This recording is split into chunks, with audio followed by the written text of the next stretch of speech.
That day, the boys didn't do as they were told. Ashraf, 12, and Khader, 13. Instead of staying on the road, the brothers took the path through the forest. They were looking for pine cones when their wheelbarrow hit a stone. Ashraf, the younger boy, picked it up.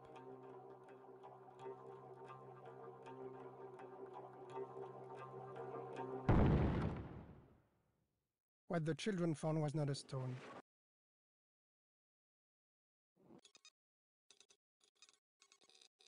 Ashraf died. His brother survived, but was wounded in the stomach.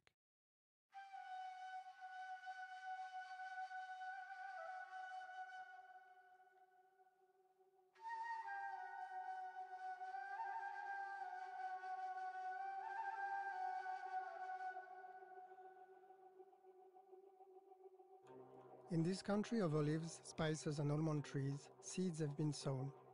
These seeds are made from metal. Instead of giving life, they take it. They are cluster munitions.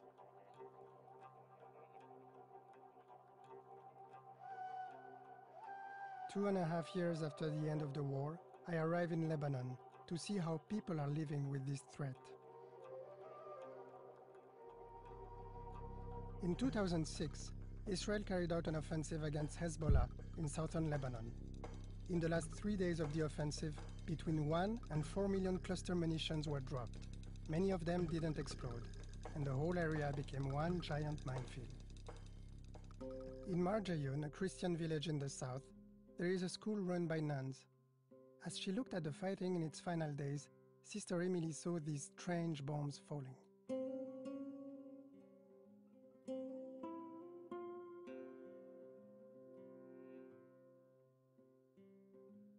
Two and a half years later, the ghost of war is still present. Before, in springtime, children used to picnic in the pine woods nearby. No one dares go there now. In some villages, children still aren't allowed to play outside. Just like in Helta, a nearby sunny village. Helta, littered with mines and next to the Israeli border, was already a place few dared to go. After the war, the locals discovered a new threat. The streets of their village were littered with these small objects. They were everywhere. No one knew what they were. The Lebanese army warned them, "Don't touch them, we're coming." Instead of waiting, one villager threw 150 of them into the fire. When the Lebanese soldiers arrived, they were appalled. These things usually blow up at the slightest touch, the slightest vibration. God must have decided to spare the life of Helta's mine clearer 150 times. Real mine clearance lasted a month. Then the farmers went back to their fields. One of them was Ali Sheble.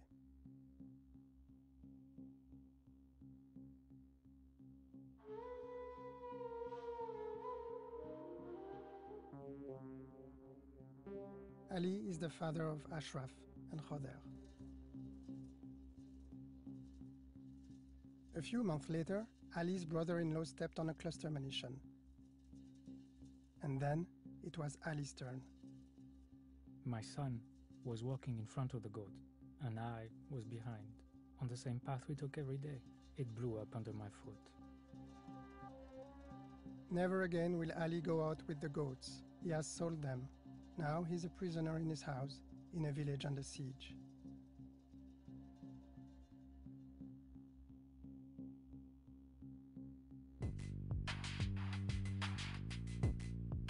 Cluster bombs scatter between 80 and 650 explosives over an area the size of several football fields.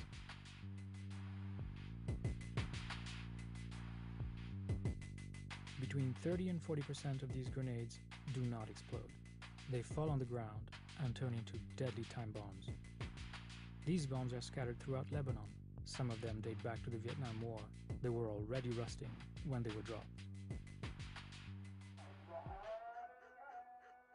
Shiite country in southern Lebanon, a chain of hills and villages stretching to the sea, the heartland of Hezbollah, so obviously the prime target area.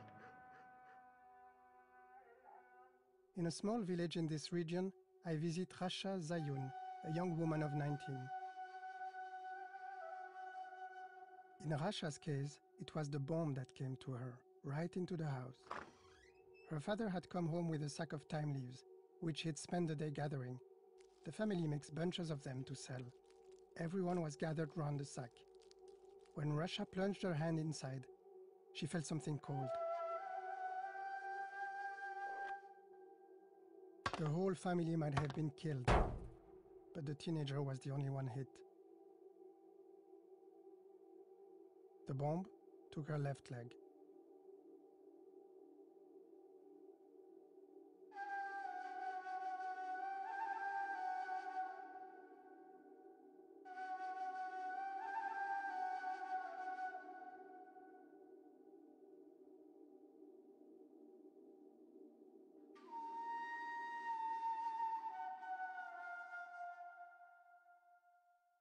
She goes to a special school. She learns sewing there.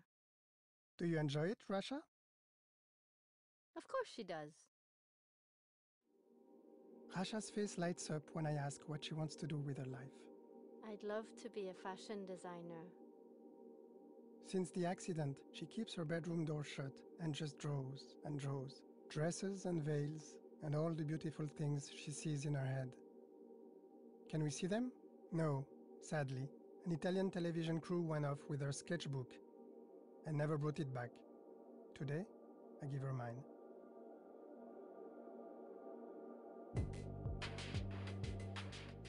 Cluster bombs were invented in Nazi Germany and have been in use ever since. In Afghanistan and Iraq by the United States, in Kosovo by NATO, in Georgia by the Russians. In Laos in the 1970s, the American Army dropped 270 million of them, causing 11,000 victims, plus dozens more every year since. At the end of 2008, a treaty banning these bombs was signed in Oslo by 94 countries. The United States, Russia, China, and Israel did not sign it. Today, in Lebanon, 1 victim in 5 is a mine clearer. 43 square kilometers still remain to be decontaminated, and funds are dwindling.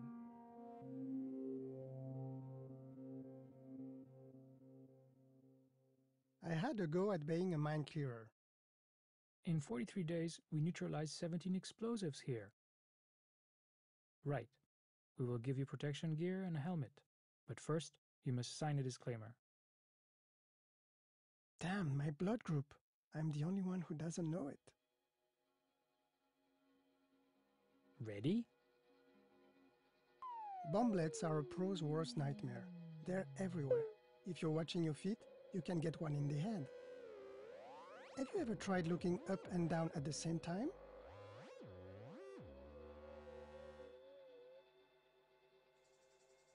Here, we are in the area that's to be cleared of bombs.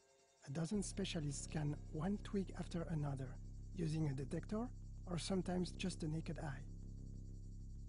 Hussein Alaya is my guide. He's 38, with 2 children. He's been working in minefields for 8 years.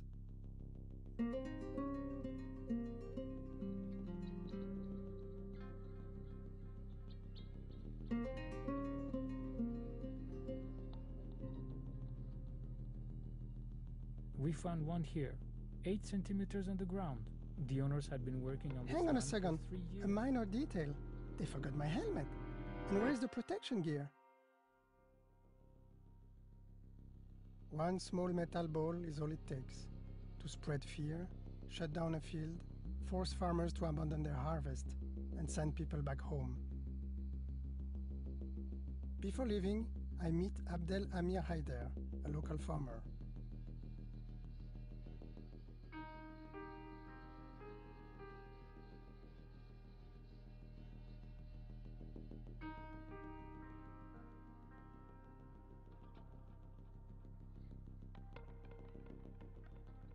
Abdel had to abandon some harvest. He lost half his income, while other farmers, who were more reckless, paid dearly. I'm just glad to be alive. Near his farm, an almond tree is in bloom. Under the tree, there is a missile packed with submunitions. Buried a few centimeters below the surface, it lies dormant.